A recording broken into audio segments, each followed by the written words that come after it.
क्या झारखंड अपने ही खनिज पर टैक्स लगाने का अधिकार खोने जा रहा है? ये कोई पंचलाइन नहीं है दोस्तों। झारखंड में एक अलग राजनीति ने करवट ले लिया है कि राज्यों के खनिज पर अब सीधा कब्जा केंद्र सरकार का होगा। To move that the bill be passed. Honorable Chairman, sir, with your permission, I ask to move that the bill be passed. कल जिस तरह से लोकसभा और राज्यसभा से MMDR बिल आनन फानन में पास किया गया, ये भी नहीं सोचा गया कि इससे किन राज्यों पर किस तरह का प्रभाव पड़ेगा। झारखंड वर्सेस दिल्ली की इस गुत्थम गुत्थी को समझेंगे, ये भी समझेंगे कि झारखंड की फ्री बीज योजना, मैया सम्मान योजना भी कल पचड़ा में फंसेगी क्या? समझेंगे आज के इस विशेष में। नमस्कार, मैं हूं शशिभूषण और आप देख रहे हैं मॉर्निंग इंडिया। जरा एक पल के लिए सोचिए, अगर आपके राज्य की जमीन के नीचे जो खनिज, कोयला, लोहा, बॉक्साइट, माइका है, जिसे सरकार को हजारों करोड़ रुपए की कमाई होती है, अगर उस कमाई पर फैसला आपके राज्य सरकार की नहीं बल्कि दिल्ली तय करेगा, तो फिर यही सवाल झारखंड के मुख्यमंत्री हेमंत सोरेन पूछ रहे हैं। और यहां सिर्फ सवाल नहीं पूछा गया है, बल्कि एक सीधी चेतावनी दी गई है कि केंद्र सरकार खनिज संशोधन विधेयक वापस ले, नहीं तो ऐसा आंदोलन होगा जिससे पूरा देश देखेगा। इससे राजनीतिक गलियारों में भूचाल आ गया। दोस्तों, यह एक राजनीतिक बयान नहीं है, यह लड़ाई है राज्य बनाम केंद्र की, यह लड़ाई है संसाधनों पर अधिकार की। यह लड़ाई आने वाले दिनों में झारखंड की राजनीति को पूरी तरह से बदल सकती है। तो आखिर यह खनिज संशोधन विधेयक 2026 क्या है, इसको समझना बेहद ही जरूरी है।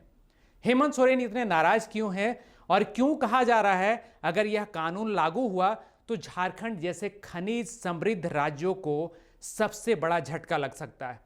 एमडीआर संशोधन विधेयक 2026 अब सिर्फ संसद का कानून नहीं रह गया, यह झारखंड की सियासत, अर्थव्यवस्था, अधिकार की लड़ाई बन चुका है। आइए पूरी कहानी को समझते हैं। तो सबसे पहले इस घटनाक्रम को समझ लेते हैं। केंद्र सरकार खान और खनिज विकास और विनियमन संशोधन विधेयक 2026 लेकर आई। यह विधेयक पहले लोकसभा से पास हुआ, फिर राज्यसभा से पारित हुई और अब राष्ट्रपति की मंजूरी मिलते ही यह कानून बन सकता है। यहीं से झारखंड में राजनीतिक भूचाल आ गया। इस मामले में मुख्यमंत्री हेमंत सोरेन ने लगभग 2 घंटे तक मुख्यमंत्री आवास में वीडियो कॉन्फ्रेंसिंग के जरिए बैठक की। इस बैठक में सिर्फ मंत्री नहीं थे, सिर्फ विधायक नहीं थे, बल्कि झामुमो के विधायक, सांसद, मंत्री, केंद्रीय पदाधिकारी, जिला अध्यक्ष, यहां तक कि प्रखंड स्तर के जो नेता हैं उनको भी इसमें शामिल किया गया था। मतलब ये कहिए कि पूरी पार्टी मशीनरी मौजूद थी। तो बैठक के बाद जो संदेश निकला वह साफ जाहिर होता है कि हर जिला, हर प्रखंड, हर पंचायत और हर शहर में विरोध होगा। वो भी तब जब अगर केंद्र सरकार विधेयक वापस नहीं लेगी तो झारखंड निर्णायक आंदोलन करेगा। यानी सरकार अब इसे सिर्फ विधानसभा या संसद का मुद्दा नहीं बल्कि जन आंदोलन बनाने की तैयारी में है। अब आपके मन में सवाल उठेगा, हेमंत सोरेन को आखिर आपत्ति किस बात पर है, या हेमंत ने ऐसा क्या कहा जो अब पूरे झारखंड में चर्चा का विषय बन गया है? खनिज झारखंड का, जमीन झारखंड की, तो हमारे हक का फैसला दिल्ली क्यों करेगा? यही इस पूरे विवाद का जड़ है। यहां पर इस मुद्दे पर डर इस बात से है कि प्रस्तावित संशोधन के तहत राज्य की शक्ति कमजोर हो जाएगी, जिसके आधार पर वे खनिज अधिकारों और खनिज युक्त भूमि पर कर, उपकर या अन्य शुल्क लगा सकते हैं। इसको और आसान तरीके से हम समझे तो यानी अगर झारखंड चाहे कि वह खनिज संपदा से अतिरिक्त राजस्व अगर जुटाना चाहे तो उसकी क्षमता सीमित हो सकती है। और दोस्तों, यहीं पर यह मामला सिर्फ राजनीति नहीं, पैसे का मामला बन जाता है। जरा एक और आंकड़ा पर गौर करिए।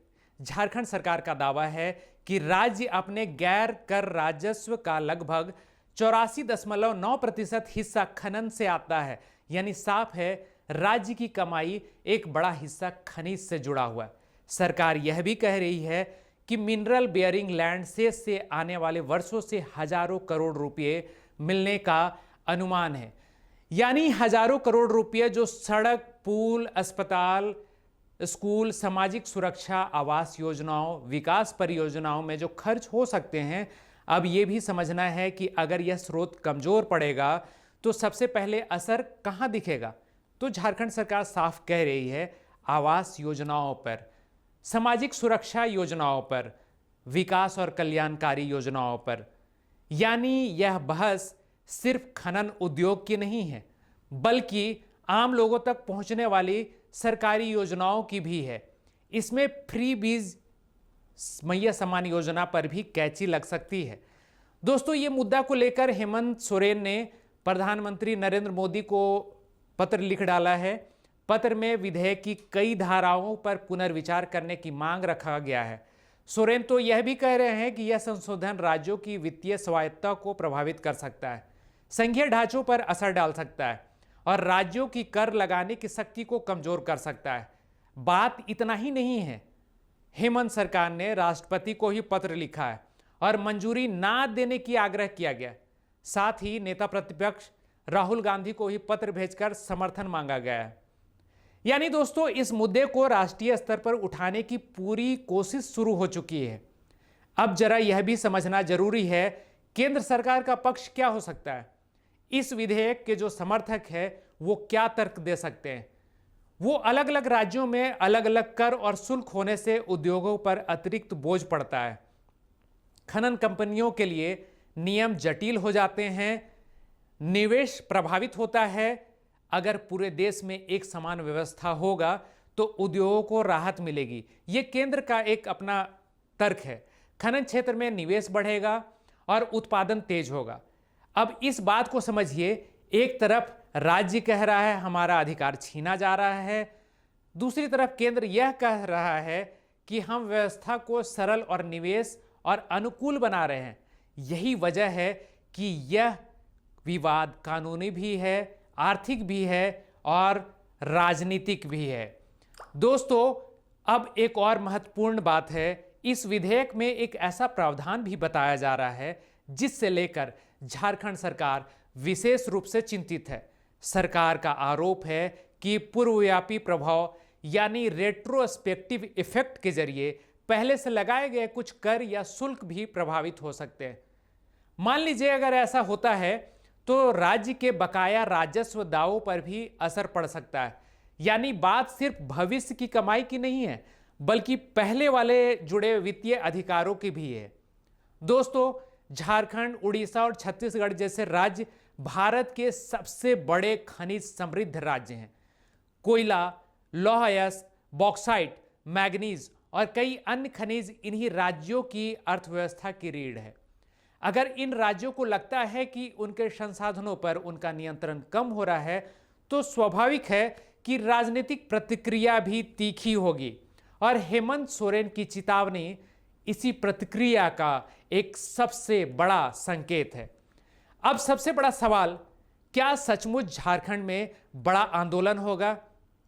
यह कहना अभी जल्दबाजी होगी, लेकिन इतना तय है कि मुख्यमंत्री ने पार्टी संगठन को मैदान में उतार दिया है। जिला स्तर से लेकर पंचायत स्तर तक लोगों को जागरूक करने की बात कही गई है और अगर आंदोलन शुरू होता है तो यह सिर्फ एक राज्य का विरोध नहीं रहेगा, यह संघीय ढांचे, राज्यों के अधिकार और प्राकृतिक संसाधनों पर नियंत्रण की राष्ट्रीय बहस बन सकती है। तो दोस्तों, आज की सबसे बड़ी तस्वीर यही खनिज संशोधन विधेयक 2026 अब सिर्फ संसद का कानून नहीं रहा है, यह झारखंड की सियासत, अर्थव्यवस्था और अधिकार की लड़ाई बन चुका है। अब एक तरफ केंद्र सरकार, दूसरी तरफ झारखंड सरकार, बीच में हजारों करोड़ रुपए का राजस्व और सबसे बड़ा सवाल, खनिज किसका, अधिकार किसका और फैसले कौन करेगा? आपको क्या लगता है, क्या केंद्र सरकार को इस विधेयक पर पुनर्विचार करना चाहिए या पूरे देश के लिए एक समान खनन व्यवस्था जरूरी है? अपनी राय हमें कमेंट में जरूर लिखें। फिर मिलते हैं इसी तरह की रिपोर्ट के साथ, तब तक के लिए धन्यवाद।